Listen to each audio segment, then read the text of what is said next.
반갑습니다. 부동산 전망하는 남자 골든마우스 인사드립니다. 오늘 날짜로 주요 부동산 뉴스를 보니 여기저기서 6.17 부동산 대책에 따른 후폭풍이 정말 만만치 않은데요.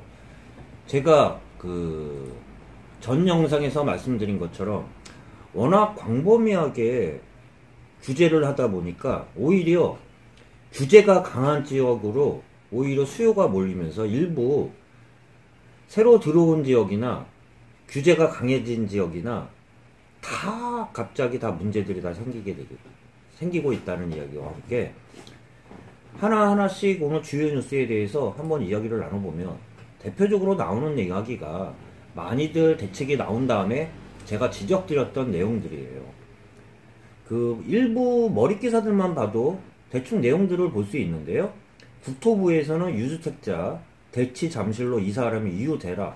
이 이야기는 뭐냐면 토지거래 허가구역을 지정한 이유를 이렇게 지금 참 보면 제목을 참 잘 갖다 붙이는데요. 강남 송파 토지거래 허가구역으로 지정되면서 불거진 각종 난제에 대해 가이드라인을 제시했다는 건데, 결론적으로 말하면 토지거래 허가구역이 묶인 데가 용산구와 더불어 강남구 일원인데요. 이렇게 하다 보니까 이유를 대라는 내용이에요. 한편 보면 풍선 효과 지역 중에 김포 파주에 대해서 빠진 이유에 대해서도 제가 영상을 올려드렸는데 며칠 지나지 않아 호가가 올랐다는 내용도 있어요. 일부 제 영상에 댓글 다신 분들 보면 호가는 안 올랐다는 지역도 있지만 뉴스들을 보면 호가는 분명히 올랐어요. 또한 실거래가도 올랐다고 볼 수 있는데요. 풍선지역 호가가 파주, 김포 규제지역 지정 효과를 갖췄다는 내용과 함께 앞으로 이게 지속된다 그러면 파주, 김포도 규제지역으로 묶일 수 있다고 또 볼 수 있습니다. 또한 제일 문제가 됐던 재건축 규제에 대해서도 한번 말씀드렸는데, 재건축을 추진할 때 2년 거주 요건을 집어넣다 보니까 주인들 입장에서는 마음이 조급해질 수밖에 없잖아요. 그러다 보니까 재건축 아파트를 갖고 있는 사람 입장에서도 제가 많이 말씀드린 것처럼, 전에 영상에서 말씀드린 것처럼 주택을 갖고 있지만 실거주를 하지 않은, 실거주 2년 거주를 하지 않은 분들이 많았었거든요. 그러다 보니까 지금이라도 주인들 입장에서는 어떻겠어요? 세입자를 내보내고라도 2년 거주는 일단 채우고 나서 다른 데를 가더라도 2년 거주를 채우려고 할 거 아니에요. 그러다 보니까 세입자를 어떻게 내보내나요? 서울 전세시장까지 규제 후폭풍을 걷고 있다는 이런 머릿기사까지 있어요. 이 내용은 그거예요. 2년 이상 거주한 재건축 조합원의 2년 이상 거주 요건을 재건축 조합원에게 조합원 분양권을 주다 보니까 세입자를 내보낸다는 그런 내용에 대해서 반어적으로 표시한 내용이라고 볼 수 있습니다. 계속 나오는 이야기가 지금 요번에 규제가 핀셋 규제가 아니라 전체적으로 규제를 하면서 더 묶었다고 볼 수 있는데요. 어떤 뜻이냐면 수도권 전체를 제가 많이 묶었다고 그랬잖아요. 빠진 지역을 찾기가 어렵다고 하면서 기존에 서울 지역에 투기 지역들을 보면 투기 지역 등에서도 일부 고가 아파트 위주로 된 강남구나 용산구 지역을 토지가 허가구역으로 묶어버리면서 더 강화를 시켰는데요.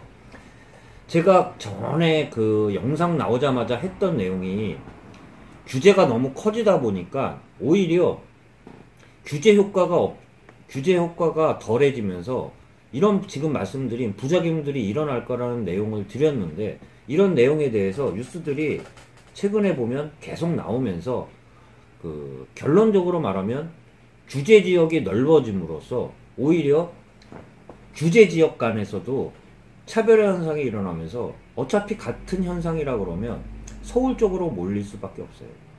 이런 얘기를 많이 드리잖아요. 어차피 규제라 그러면 피해서 갈 곳이 없다 그러면 규제 지역이 오히려 규제가 더 강한 지역에 못 사게 하는 곳을 더 사는 게 나중에 투자 가치로서는 더 있을 수 있습니다. 무슨 말이냐면 규제를 강화한다는 내용이 어떤 얘기냐면 결론적으로 가격이 급등할 우려가 있기 때문에 개발 호재가 있고 그런 곳일수록 강남구나 용산구 같은 경우 왜 묶었을까요? 나중에 개발이 몰려 있으니까 가격 급등 우려가 있으니까 묶어 놓는 거잖아요. 그러다 보면 시간이 지나고 나면 그런 지역들은 가격이 올라갈 수밖에 없어요.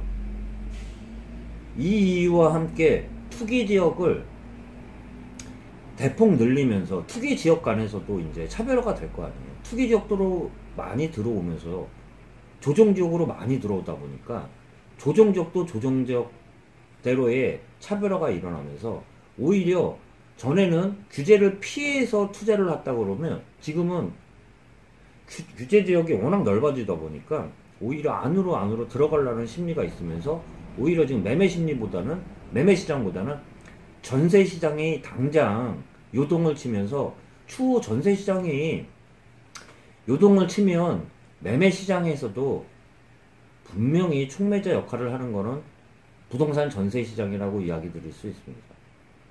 이런 이야기가 많이 나올 수밖에 없는데 전부터도 말씀드린 것처럼 요약하면서 얘기 드려보면 주택 보유세가 부담이 됨으로써 주인 입장에서는 세입자한테 전가를 시킬 수밖에 없잖아요. 그러다 보니까 전세든 월세든 가격들은 올라갈 수밖에 없어요. 세금은 세금이지만 주인 입장에서는 전가시키는 내용이 나올 수밖에 없으면서 재건축 2년 거주 요건을 채우다 보니까 서울 지역이나 수도권 지역의 과밀 억제권 지역 중엔 공급이 확대가 돼야 되는데 2년 거주를 채우다 보니까 주인들 입장에서도 2년은 일단 채우고 다른 데를 가더라도 2년 먼저 채우려는 심리가 강하다 보니까 전세 시장이 벌써부터 들썩들썩 거릴 수밖에 없으면서 이런 부작용들은 그 대책 나온 다음에 벌써 말씀드렸는데 이런 대책을 잘 마무리해야 되는데 지금 오히려 요번 대책에 따라 전세 시장이 먼저 들썩들썩 거릴 수밖에 없다는 내용과 함께 매매 시장에서도 영향을 미칠 수밖에 없는 그런 상황이라는 이야기 오늘 주요 뉴스를 보면서도 한번 이야기 나눠볼 수 있었습니다.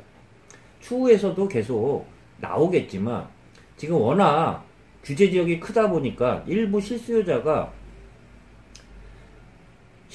대책이 나올 수도 있다는 그런 나올 대책들이 어떤 것일지에 따라 영향은 조금씩 틀려질 수 있겠지만 제 전체적인 그 6.17 대책과 발표와 따라 제가 말씀드렸던 그런 후폭풍 내용들이 주요 뉴스에 나왔다는 그러면서 개인적인 제 의견도 같이 좀 말씀드려 봤습니다. 다시 찾아뵙고 이 이야기는 한두 번에 끝나지도 않고 계속 지속적으로 나올 것 같은데요. 그때마다 영상 올리면서 여러분들하고 같이 이야기 나눠보도록 하겠습니다. 골든마우스였습니다.